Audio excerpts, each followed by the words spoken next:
Hello, my name is Yvette Marie Sobke Schaefer. It's quite a mouthful.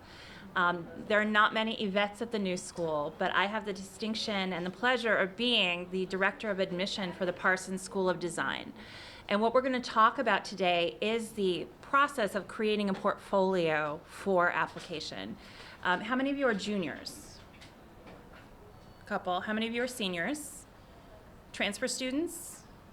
No transfer student. Oh, one, yes. You and the juniors can sit together, because we will make sure you get all of your questions answered. So it's an exciting time. You're probably thinking, I made a ton of artwork. What do I do with it? How do I show it to its best advantage when I'm applying to the New School?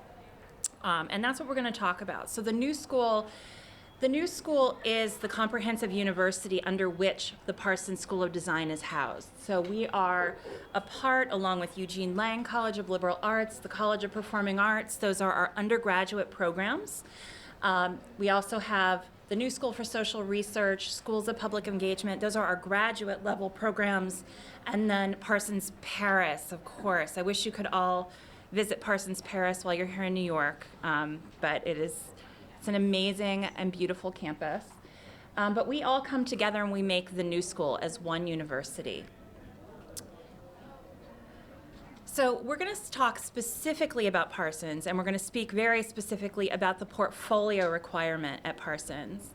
I will be giving this presentation 4 times today, so if you're in an uncomfortable position, can't see in the back, please feel free to stop back. I'm going to be giving this at 10:30, 11:30, 1:30, and 2:30, so you'll have plenty of time to get your questions answered, okay?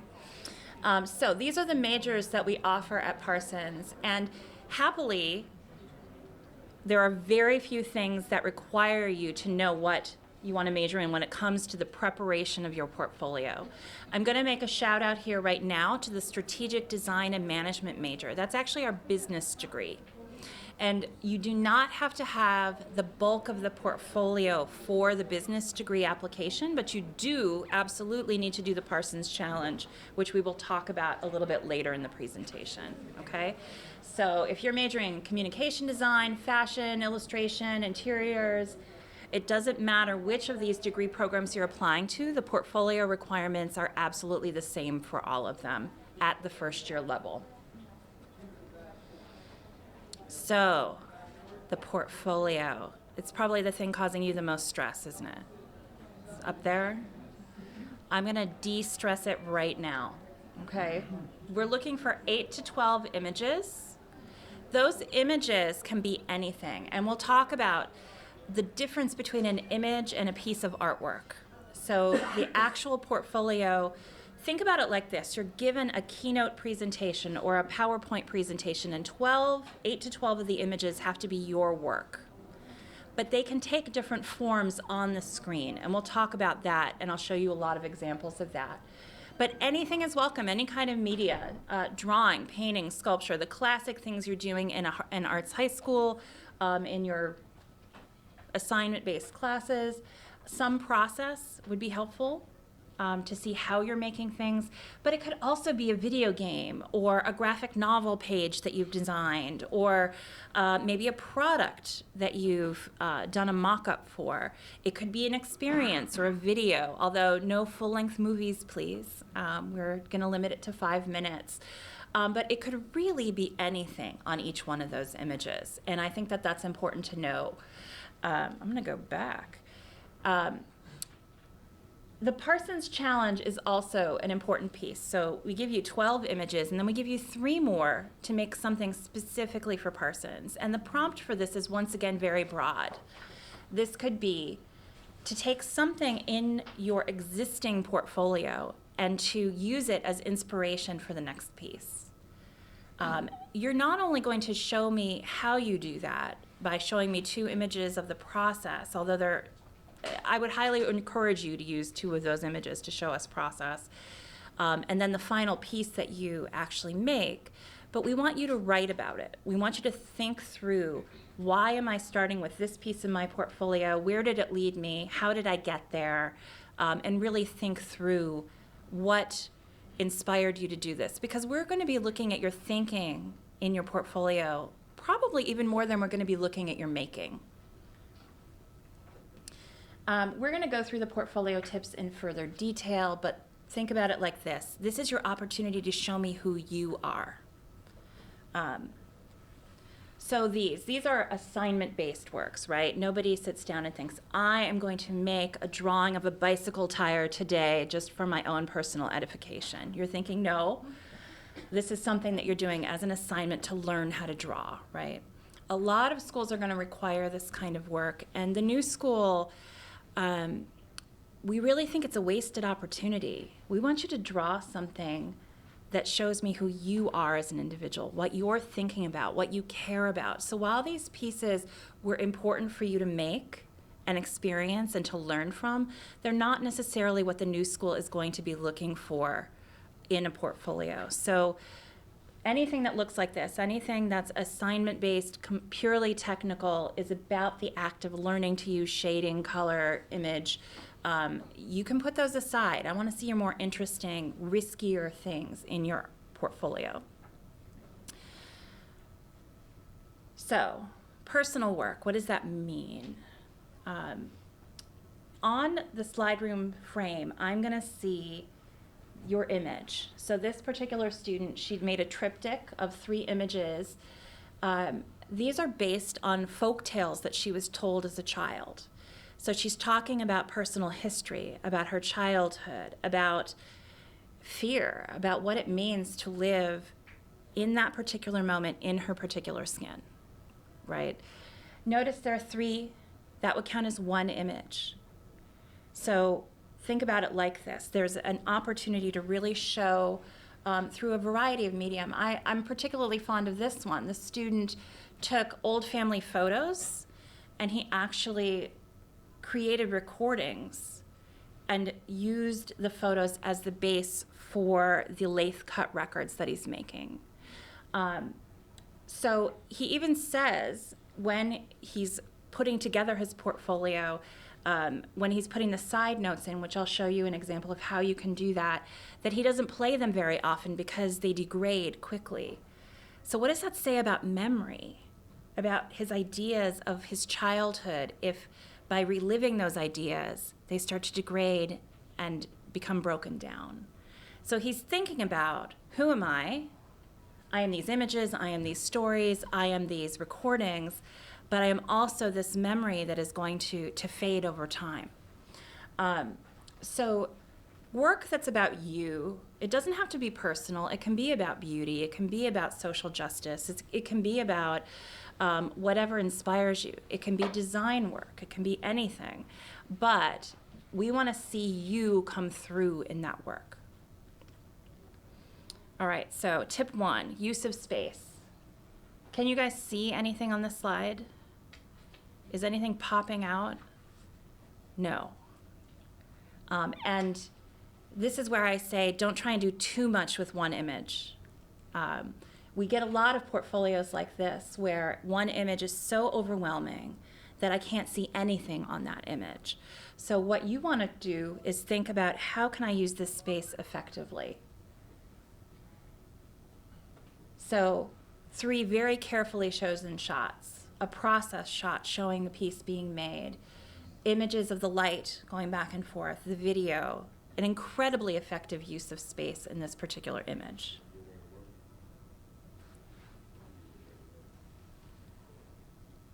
Another effective use of space.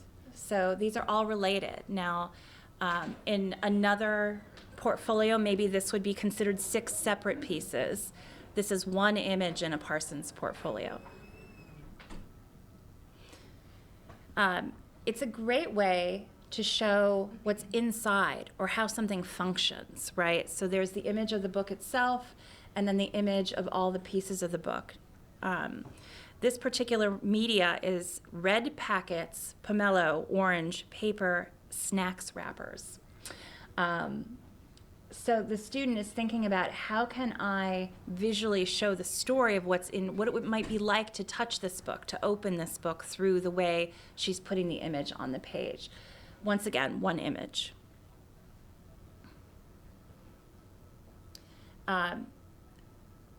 And I think I'm getting my point across here, but you get the idea that you can really tell your story in a lot of different ways.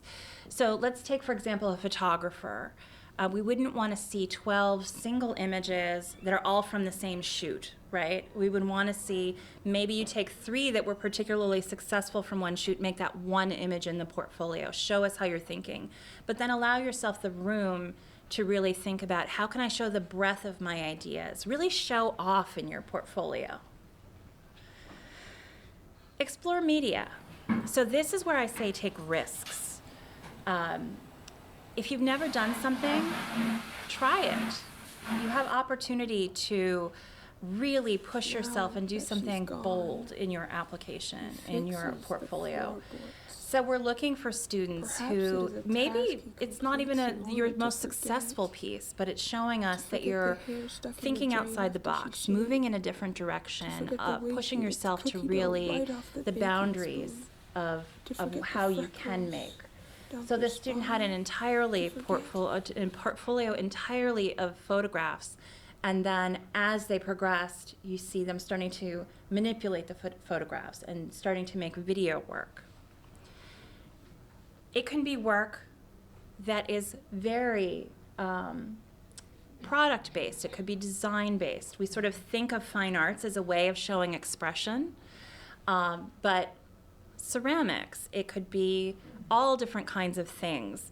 What I really like about these slides is it also shows that the student is really thinking about how what they're doing might impact someone else, right? The way you eat.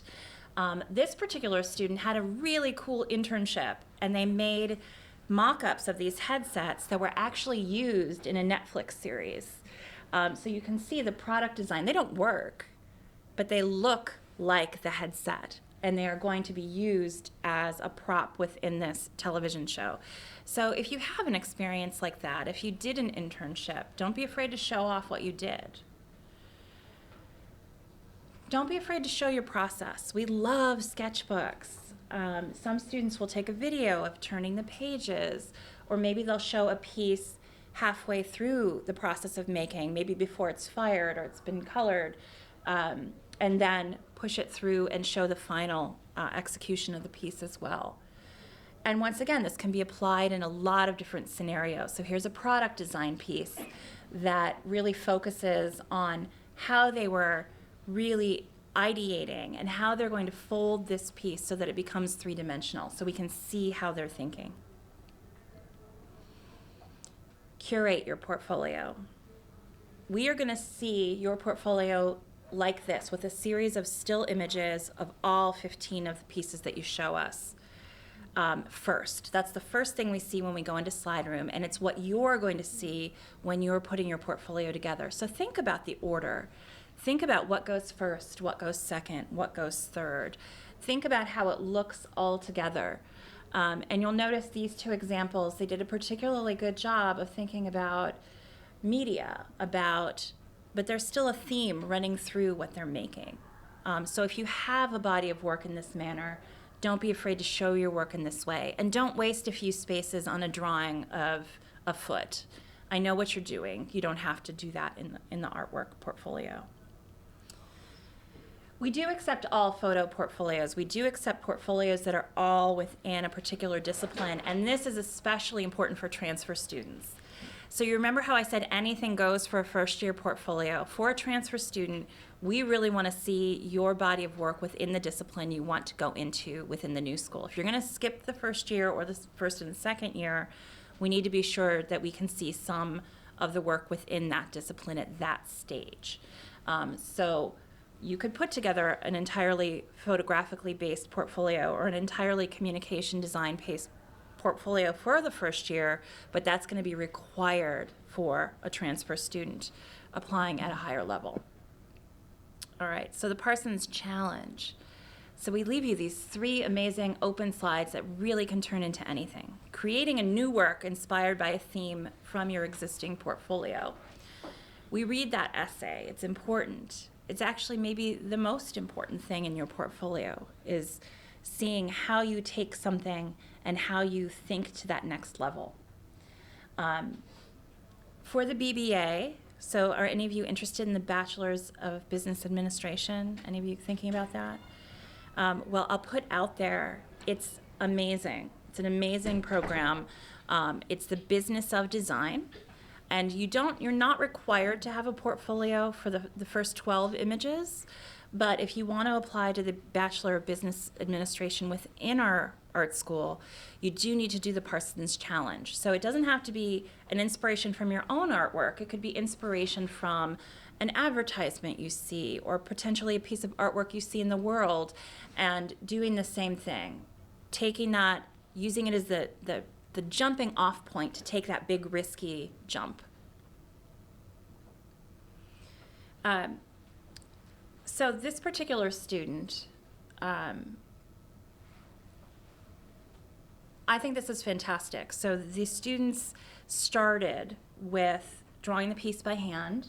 It's the piece on the right about the body, the skull, the burning inside. And then she, on the left, took images from her childhood. So that's literally her handwriting on the top. And those little drawings are actually stickers from her childhood that she then cut and pasted to talk about herself in this context. And it is absolutely personal on a very deep level, but you can see how the progression happened, that it wasn't a recreation of the first piece she made, that she took it, she thought it through, and she made something entirely different out of it.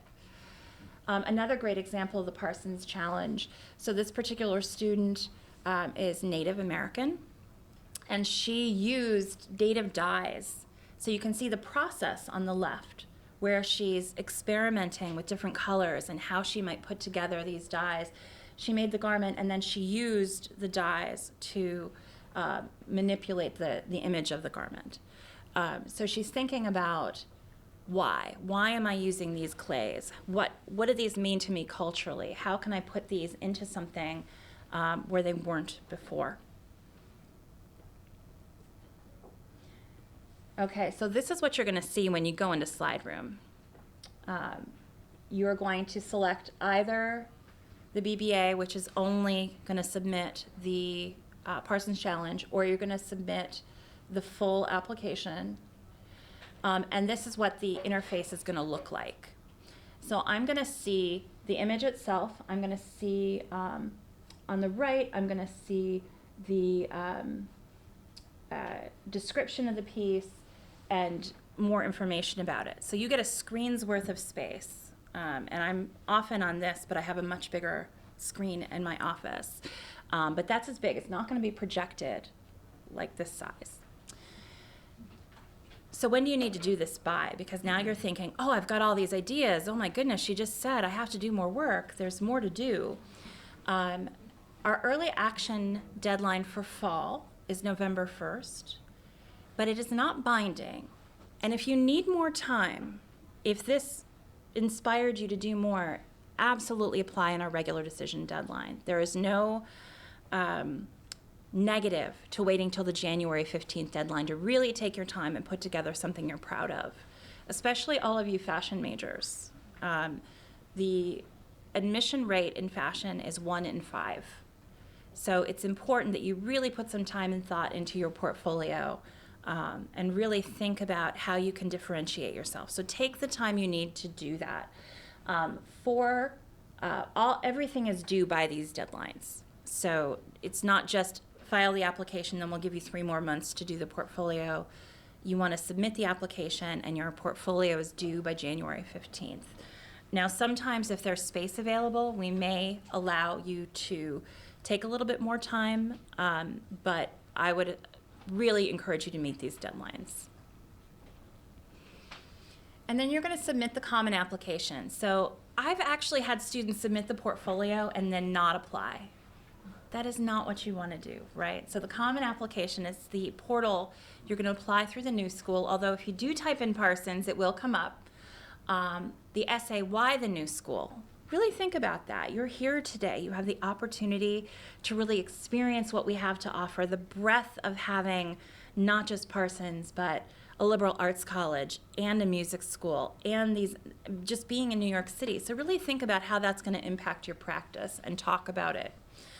Your transcripts, you must include all of the transcripts. So if you're a transfer student, we do still need your high school transcripts. Your grades are pretty much locked into place, right? You're not going to make a huge impact on your GPA your senior year, although no senioritis, folks. I want all of you to do very well your senior year. But that's going to be an important piece of the puzzle. The portfolio, and I think the essay is actually that's the most blank slate you have, right? Your portfolio, you spent years developing those skills. So take these opportunities to really think about all those pieces and make them as rich and as full and as much about you as they can be. We do not require the SAT or ACT, but we do read letters of recommendation. So if you rocked the SAT, absolutely put your score in your application, but don't submit it if you don't feel it really shows who you are. We do read your letters of recommendation, one from a teacher and one from a counselor. And then, of course, that portfolio we've been talking about. For transfer students, you do need to have, if you want to start above the freshman level, you do need to have 15 units of studio credit completed and 9 units of general education. And we're happy to go into more detail about what that means with students who are applying. And then if any of you speak English as a second language, we do require either the test of English as a second language, the TOEFL, the IELTS, Duolingo, or the Pearson test of English. It is important here to the communication is really important, and it's probably the number one reason international students are not admitted to the college. We do take your grades seriously. We do take all of these academic pieces seriously. The portfolio is not necessarily the make or break. We deny a lot of students with a lot of really great artwork. So these other pieces are important, and I want you to take them seriously. And spell check. My all-time favorite typo, I've loved drawing and panting since I was very young. Spell check was not going to help you there. So please, have someone else read it. Take it seriously. You don't want to be the example used in the how to prepare your portfolio session. All right, I have a great tips and takeaways slide. If it will move to the next slide. There we go. There is no one-size-fits-all portfolio, which is what makes it so hard, right? If I said, submit 2 of this and 1 of this and 1 of that and then turn it in, it would be much, much simpler. But we want to see you express yourself. Huge tip. Observational work is not required. We are going to see those skills in your application and in your artwork because you can't stop yourself from using them. All right? You don't need to put in an example of a beautiful still life in order to reflect that. Edit and curate your work. Think about that process. Think about how things are going to progress, and I'm going to look through that imagery. And here's a shout out to documentation. Consider the lighting. Consider that you don't want your dog in the background. While I love dogs, I'm not here to judge your dog for admission. I'm here to judge the artwork. So you'll notice how clean all of the images you saw in my presentation are. So take the time to really make sure that the images are photographed in the best way possible, or that you're really thinking about making sure things look good. There's nothing worse than me looking like this at a photograph that's been put on its side, right? Make sure your documentation's good. And then connect with us. This is where National Portfolio Day or coming on campus can really assist you in getting some feedback. The National Portfolio Day for undergraduates in New York is at the Javits Center. The Javits Center. We're going to have an army of faculty there to review your work. It's October 26th from 1 to 5. And that's going to be an opportunity to not just get feedback from me. I'm the mere director of admission. It's an opportunity to actually meet faculty who are all standing upstairs on the 2nd floor ready to talk to you today. So please take advantage of that. Okay, so this is where I answer your questions. What springs to mind? So with the Parsons challenge, so let's say you're doing like a major for the passion exam. Mm-hmm. Like, because you said 2 to 3 things, you have to do like your sketches, and then the end product is your garment. Well, so you're asking about fashion, about the Parsons Challenge. You don't have to make your Parsons Challenge garment at all. The 2 to 3 slides is an opportunity for you to showcase how you're thinking and what you're making. So 2 of the slides can be, here's what I'm making, here's how I'm making it, and then here's the finished product. That can take any form. And I would suggest that maybe for fashion, you want to think, what could it be? You know, what conceptually could it be even beyond a garment? And what does a garment mean? Those are the kinds of questions we want to see you answer. So don't be afraid to do something risky and crazy and interesting. What other questions do you have? How risky is risky? Because Risky. Risky? Okay. Sweet. Excellent. How risky is risky? Don't be afraid. We will follow you where you go.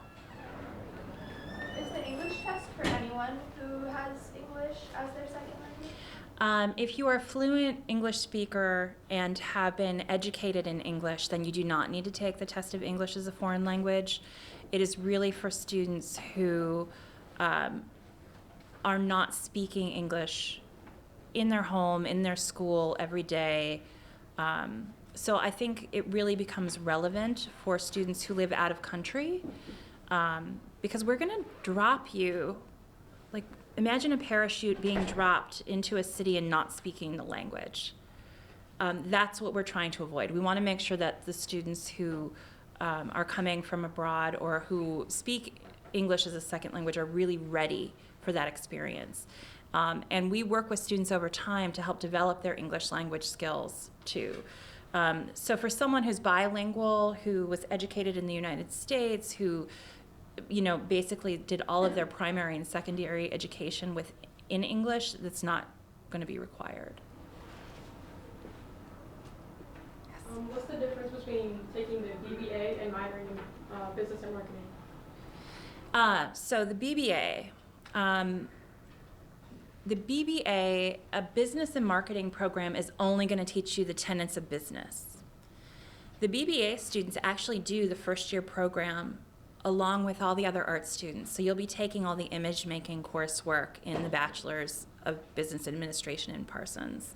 And the other piece of it is that we're specifically thinking about business in the context of the design world, right? And when you think about it, design has permeated everything. I mean, when you think about going to a department store 50 years ago versus going to a Target today, you can see the impact of design directly just walking through the aisles. So we're really thinking about how can your creativity be brought to the table? How can your design aesthetic be brought to the table in the context of owning that business?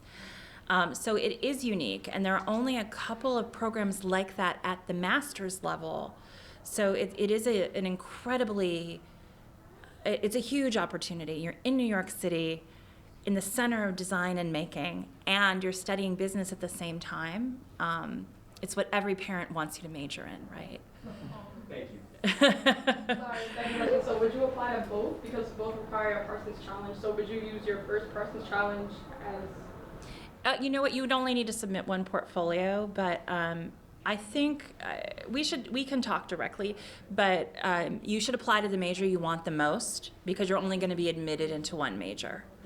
And then you can, I mean, the new school has such amazing opportunity for you to cross-pollinate. There are 59 minors here. There are bachelor, master's programs. There are opportunities to really get what you want. So do what you want first, and then we can talk about how to infuse the other things you want into that thing that's your passion. Thank you. You're welcome. Great. Well, thank you all for coming.